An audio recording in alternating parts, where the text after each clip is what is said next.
Alrighty, guys. So, what are we going to call this? The Hurricane Eta notes. Section 24.4, quantiles, also known as k-values. Quantiles, also known as k-values. They're also percentiles. They're basically the same thing. And you guys have experience with percentiles, right? SATs, ACTs, APs, IBs, all those things.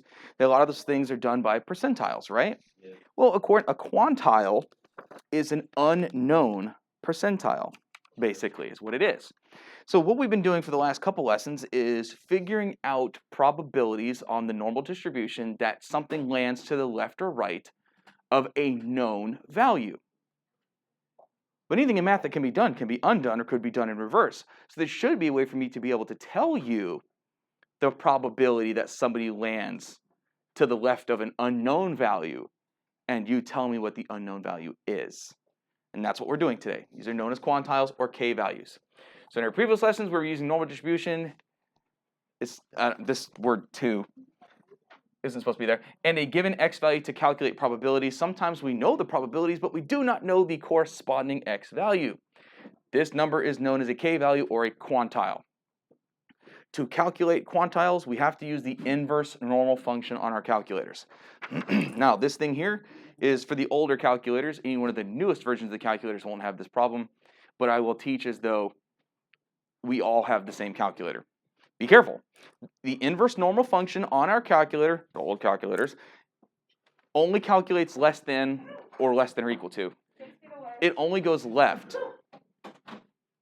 So if you needed to calculate something to the right, or even worse, to the center, oh my goodness, then you're going to need to use complement probabilities. If you have one of the new versions of the calculator, your life is going to be kind of easy, to be honest with you, but that's okay. So we have been told that x is distributed normally. It has a mean of 23.6 and a standard deviation of 3.1.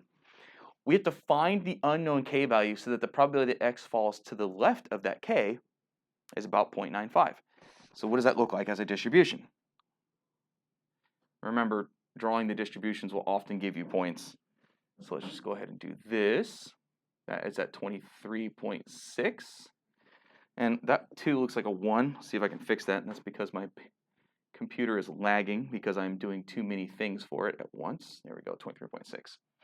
We have a k-value. We know that k-value is to the right of mean because it covers 95% of the area. So we are trying to figure out which k-value, and we basically do it like this, which k-value is going to make that happen. What unknown value has 95% of the data to the left of it? Well, really, all you could do is go directly to the calculator and use the inverse normal function.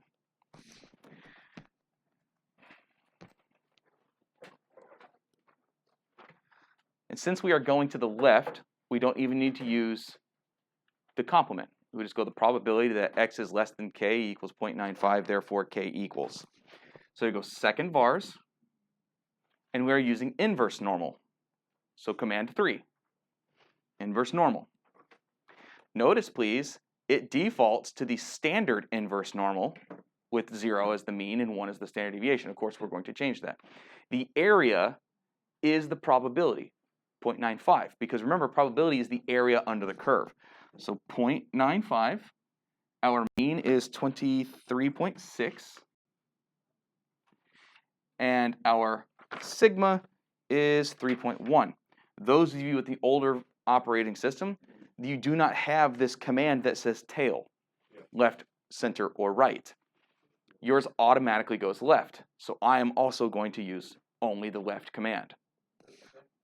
I will show you, those of you that have the more updated operating systems, how to use the other two commands as well. But for now,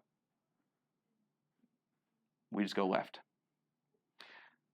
And it tells you that number is, to 3 sig figs, 28.7. So here you go. K is approximately, what did I say? 28.7. What does, like when you just look at the problem, Yeah. what does the, like, standard deviation of 3.1 mean on the diagram?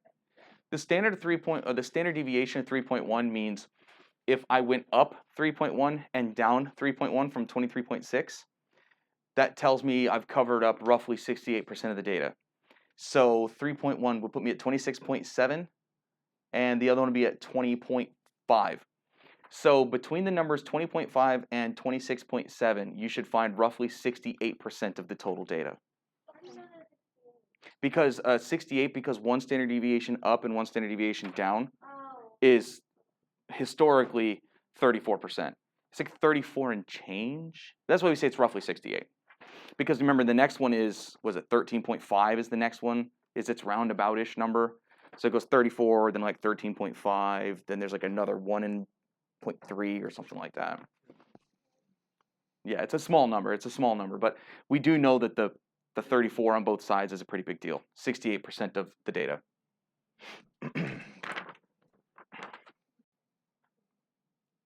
I want to be really clear about something here. A question like this would probably be worth 3 marks. Did you have to draw the image? No. All you have to do is write down the answer. They're not going to say write down. It would say find. But the calculator's doing it all for you. So if you fat finger a key and you're wrong, you just lost all 3 marks. So please draw the image. At least get one of the marks. Okay? I like to draw the image. Plus, drawing the image, I think that really drives home the idea of what we're doing. Really boring. I can't even see 5 feet. If Z is the standard normal distribution, which we talked about yesterday, find K such that the probability that Z is bigger than K is 0.73. So again, bigger than is to the right. I am going to pretend that my calculator can't do that, because I think my handheld actually can't. Wait, you're calculating on this. Yeah. And which one are you using? That one only goes left also. Did it have the tail options? No. No. That means it can only go left. So some of you will have tail options. So you use the complement, yes. So that's how I'm going to teach it. Of course, afterwards, I will use the right command just to show that you get the same answer. But we don't. My handheld does not have a tail option either. Even though mine's the new flat one, I haven't updated it on TI's website because I don't know how. Otherwise, I would. So we've got our cheesy normal distribution, and we actually don't need to be told what the mean is because we're told that it's the standard normal. So its mean is 0. 0.73, that's 73% of the data. So if 73% of the data is to the right of my K value, would my K value be to the left of mean or to the right of mean? To the left. Because to the right of 0 is 50%. So there must be some value here, unknown K, such that all of this, K is not a standard deviation away. No, because the standard deviation in the standard normal is equal to 1. That's the idea. Mean of 0, standard deviation of 1. So this shaded in area should be 0.73. Well, okay, so the reason why I know it's to the left is because this is the middle, right? So this is 0.5. Wait, how do you wait? But I needed 0.73. So that means from here to here is 0.23. How did you know that was 0? Because it's the standard normal distribution. The standard normal is what we did yesterday. Mean of 0, standard deviation of 1. Would be, so Z is bigger than K, so you're looking at bigger than K. And here's the thing, here's something else we know. Because Z is to the left of mean, which is 0, Z is going to be a negative number. Implying is to the left of mean. Now, since our calculator can only go to the left, quote unquote, what we're going to do is we're going to figure out how much is to the left of K, and then subtract that from 1. So this would get you a mark. The probability, you would usually get a mark for the picture, and the probability that Z is greater than K is equal to 1 minus the probability that Z is less than or equal to K. And again, the equal to bar unimportant. So then what do? We go, okay, well, 1 minus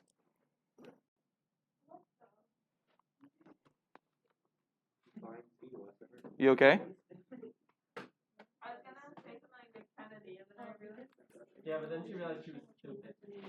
Okay, anyway, 1 minus the probability that z is less than or equal to k, that's equal to 0.73. So then how much does that leave to the left of k? 0.27. Yeah, if 0.73 is to the right of k, then 0.27 must be to the left. So you go, oh, the probability that z is to the left of k is 0.27, and then you just use inverse normal with mean of 0, standard deviation of 1, and the area is 0.27. Danielle, you look like you have a question.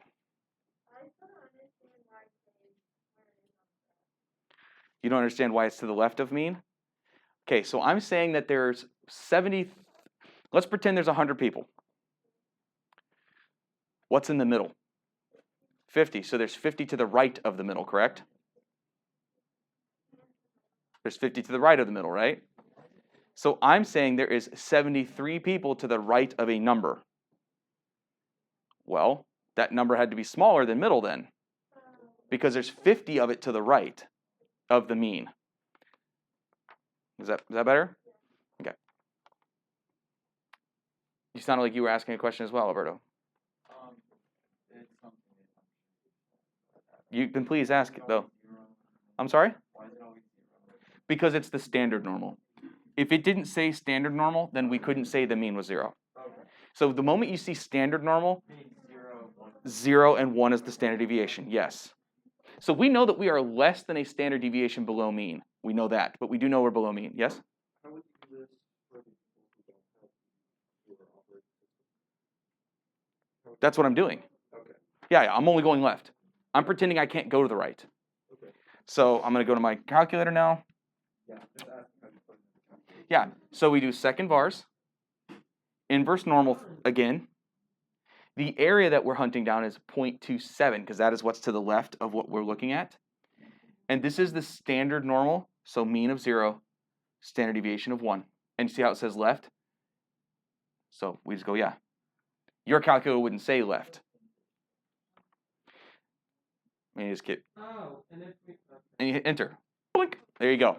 And like I said, less than a full standard deviation to the left of mean. Negative 0.613.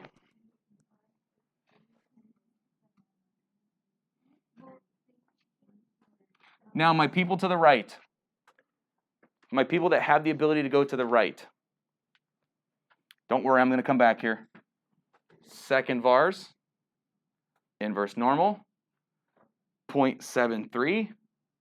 Everybody say area. Yes, area means probability. Why does mine say level? For inverse normal,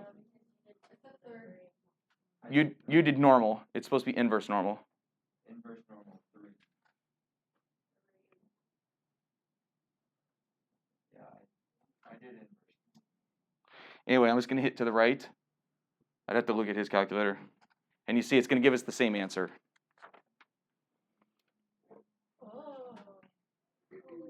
So if your does it work or no? I doing it, and I turned it off and turned it on, and now I did it. Well, I don't know. I don't know. But there you go. So does anybody, you guys, some of you in the room have the left, right, center ability? Yeah. Okay.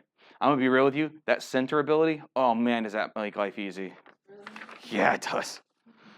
I wish my handheld could do it. Because if you don't have the center ability, you have to work for it. I mean, there are questions on my test that having the center ability, you're like, why was that worth 5 marks? It's like, it's because it was designed around an older operating system, that's why.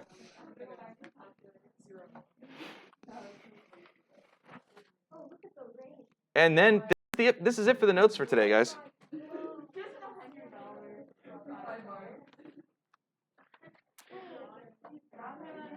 What? You sure? By the way, when it said to interpret the results, we kind of interpreted the results just by what we were saying. the results means that 73% of the data lies to the right of negative 0.60 or 613 standard deviations. Yeah. So like if that was on a test, would it like write that? Yeah, whenever you're saying interpret, you go, oh, 73% of the data. Or you can say something like 27% of the data falls to the left of the z-value negative. So I wrote, this means 73% of the z distribution are more than negative 0.613. Like, there was nothing extra to say. so that negative 0.6, that is just saying to the left. Yes, because the mean is 0. Okay. And that just means that value that we got is just like amount of standard deviation. Yes. It's the number of standard deviations from the mean that you are. So we don't even know what the original data would have been. We don't know what the original mean was. We don't know what the original standard deviation was. But we do know that when it was compressed to the standard normal, 73% of the data falls to the right of negative 0.613 standard deviations. Okay. A university, and look, and here's a good example where we don't have standard normal, okay? A university professor determines that no more than 80% of this year's history candidates should pass. So the highest number of passing students would be 80%. The exam results were approximately normally distributed with a mean of 62 and a standard deviation of 13. Find the lowest score necessary to pass. What the standard deviation does. The standard deviation tells us where the classic boundaries are for percentages. So one standard deviation above mean is 34%. One standard deviation below mean is 34%. So plus or minus one standard deviation from mean would be the middle hump. That should cover 68% of your data. But why would they need to know that for this problem? So if you have like 0.5 more for standard deviation, Yeah, it'd be like, oh, this half. a partial standard deviation. So that number we just found, negative 0.613, that's a partial standard deviation because the standard deviation should have been 1. So you were less than 1 standard deviation away from the mean, is what that tells you. Okay, so we have a mean of 62 and a standard deviation of 13. Find the lowest score necessary to pass. Okay, here's what we know. The probability, oh my gosh, this computer, that x is greater than, they used z. Why did I use z? I'm going to use x because it's not standard normal, okay? Okay. So x is less than or equal to 80? No, I'm sorry. The probability that x is, oh my gosh, what is wrong with me today? Come on, computer. There we go. X is greater than some unknown value. This should be less than or equal to 0.8. So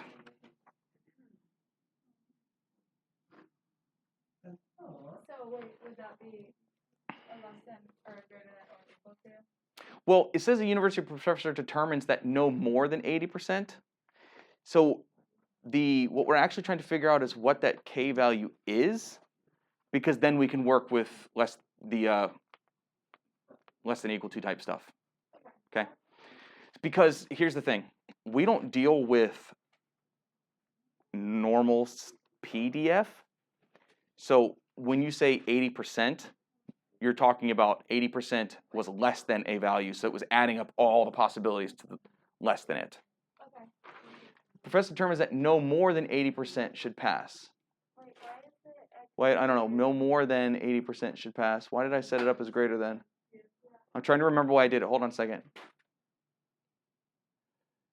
Maybe it would help if I drew a picture because there's not a picture on my notes. So let's draw a picture and let's just leave that alone for a moment. Let's draw a picture. So here's what we have. We have student scores. Oh gosh. We have student scores like this. We have a mean of 62 and a standard deviation is equal to 13. We know 80% or less, no more than 80% should pass the final exam, right? So 80% or less should pass. What that means is there must have been some unknown k value right here. and I put it to the right of the mean because there's 50% to the left of mean, okay? This shaded in region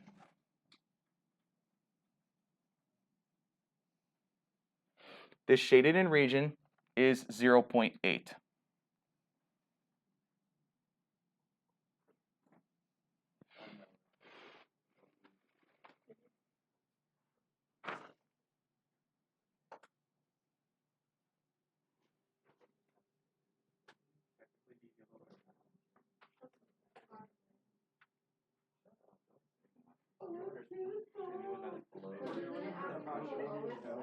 Right, but just for a second, just go with me for a second.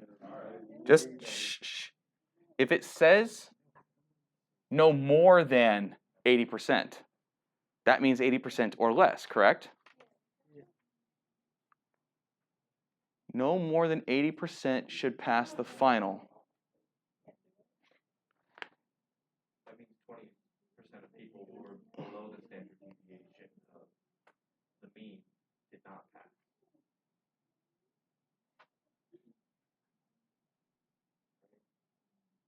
But you have to have higher than. Yeah, no, 80%. If it's lower than 80%, it would be 20%, and if it's lower than 20%, it's a fail. Because if you get like a 1 in this score, it would, the way it's labeled right now, if you get a 1, you would succeed because it's in the shaded area. Yeah, because it's in the successful. So it would have to be higher than the 20%. Okay, hold on. How about I just start the question over again? I'm going to draw, and I'm going to put the mean, and then we'll have a conversation from there, okay? Okay, so we have here, we have a mean of 62.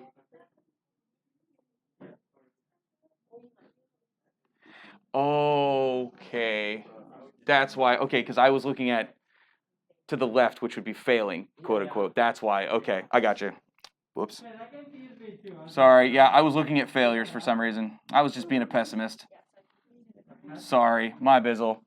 Okay, no more than 80% should pass, which means that, no, this historical numbers, okay? So we have some k value that would have to be back here because 20% should fail. 20% or more should fail. So this here had better represent 0.2. Anything to the right of that number is a passing score. Does that make sense? Yeah. Okay, so that's what I was doing wrong. So this right here, different color? This right here represents the 80% that pass, because passing is better than failing. So I was drawing it backwards. So there we go. I was drawing it backwards. Now we know that K could be to the right of where I drew it. It could be anywhere to the right of where I drew it. It just can't be to the left of where I drew it. Because if you go to the left, the purple area gets larger than 0.8. Wait, why can it be anywhere to the right? Because the purple area is allowed to be smaller than 0.8, but it is not allowed to be greater than 0.8. No more than 80%. So how about we say that this purple area is less than or equal to 0.8. Is that better? That purple area can be less than or equal to 0.8. Again, I'll say it. That means that the orange line cannot go to the left anymore. Because if you go to the left anymore, that 20% is too small. It'd be less than 20% that fails. And as the teacher, I go, oh no, I'm going to make sure that I fail at least 20% of these kids. Wait, so Sounds like me. is K the lower boundary? Well, we're not talking about lower boundaries and upper boundaries at this point because it's not doing, we're doing inverse normal. But technically, yeah, it would be a lower boundary. Yes, Bria? So why isn't it X less than? Okay, so once again, are you cool with the picture that I drew? Are you sure? Your yes had a question mark on it. No, you're still looking at it. One more time. The probability is the area, correct? Okay. The area, the largest the area can be for passing, and passing is better than failing, so to the right is passing, to the left is failing, the largest number of passing is 0.8, 80%. But it can be smaller than that. If I take that orange line and scoot it to the right, the purple area is now smaller than 0.8, and that's just fine. So that orange line can be scooted as far to the right as I want it to be. But where, quote unquote, where I drew it, to the left, it cannot go any further left than that. Because if you go further to the left, the orange failures are under 20% now. And the purple passing is more than 80%. If we're finding the lowest score, we don't necessarily need to know that K to go to the right, do we? No, I'm just saying that's why the picture's drawn this way. Yeah. I do know that K is to the left of mean at that absolute smallest value. Okay. So we just need to know that. Our calculator can't go to the right, quote unquote. So what we would say is we would go, well, if we're talking about, we're trying to find that the probability that Z is, we're trying to figure out, and we didn't use Z, I used X, the probability that X is greater than K should be 0.8. We're going to say equal to, because we're going to say, let's maximize it 80%. That's why I'm doing that, okay? What that tells me is that the probability that X is less than or equal to K is 0.2, its complement. Now I can use, this lagging computer is going to be the reason why I quit this year. Anyway, we're going to figure out where that K value is. Just so you know,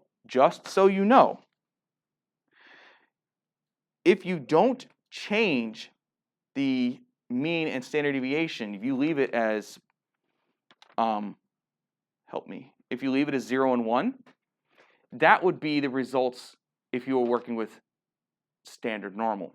So when I finish this question, I want to show you what happens when we convert to standard normal, just to prove a point, okay? All right, so we're going to use our calculator, and second vars, inverse normal. Our area is 0.2, because we're going to assume we're going to the left. Mean of 62. Area, standard deviation of, what is it, 13?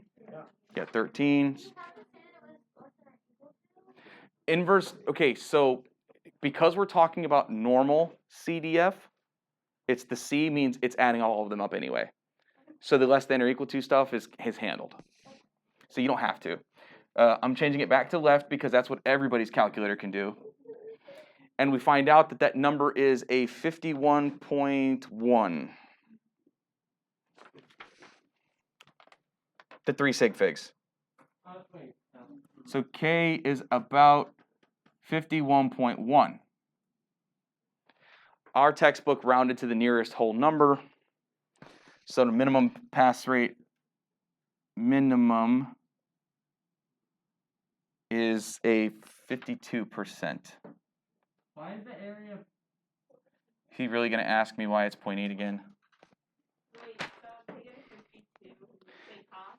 Yes, that is the lowest passing score. That's basically how IB determines their stuff as well. They go, we know that a certain percentage should score a 1 historically. We know a certain percentage should score a 2, a certain percentage should score a 3. And they use those percentages with inverse normals to decide where their cutoffs will be point-wise. But shh, I'm not finished yet. I'm not finished. There's questions, and I wanted to talk about standard normal on this first. Gavin, what's the question? Why did you just put it up to 52%? That's the passing score. Minimum is 50% score. Oh my God, this computer. It won't just be 51%? No, because you have to be bigger than 51. We're assuming that it was impossible to get a decimal place. So if I say bigger than 51.1, you got to go to 52. Okay? Now, what I want to do is I want to convert this to standard normal just so you can see what that looks like. You guys comfortable with that? what we know here is 0.2 should be to the left of k. That's what we know. So we're done with the question, but I want to drive home an idea. So let me just clear my screen. So in second vars, inverse normal. We know that we're dealing with an area of 0.2. I'm going to convert it to standard normal. All right, I'm just converting to standard normal because I want to know how many standard deviations is that. That is almost a full standard deviation to the left of mean. Almost. Negative 0.842. That's on the inverse normal, on the standard normal. Again, we are finished here. So if we did this, and then we did this, with mean of 0, standard deviation of 1, k was negative 0.842. Negative 0.842. That had the 0.2 to the left of it and the 0.8 to the right of it. You cool with that? Great. Let's use the converting to z-score formula. Z equals x minus mu over sigma. Our x is 52. Our mean was 62. Our standard deviation was 13. So you go, what is negative 10 divided by 13? Let's see, what is negative 10 divided by 13? Negative 10 divided by 13 is, pretty darn close. Is it exact? No. But why? I used 52. Remember, the actual answer was 51.1. Okay? So what we found is that that's going to give us a roughly 77% of the students will pass. So if we make our minimum passing score a whole number, and we call it 52%, then yeah, less than 80% will pass. 77%-ish will pass. But if you wanted to see exactly, instead of saying 52, we got a 51.1, didn't we? Let's try exact. Maybe you can get a 51.1 on his test or her test. I don't know. I assumed it was a guy. Maybe we say 51.1 just to see what happens. 51.1. That's 10.9. Is it negative 10.9? 0.838. Is that what you said? But look how close it is to what we were trying to get.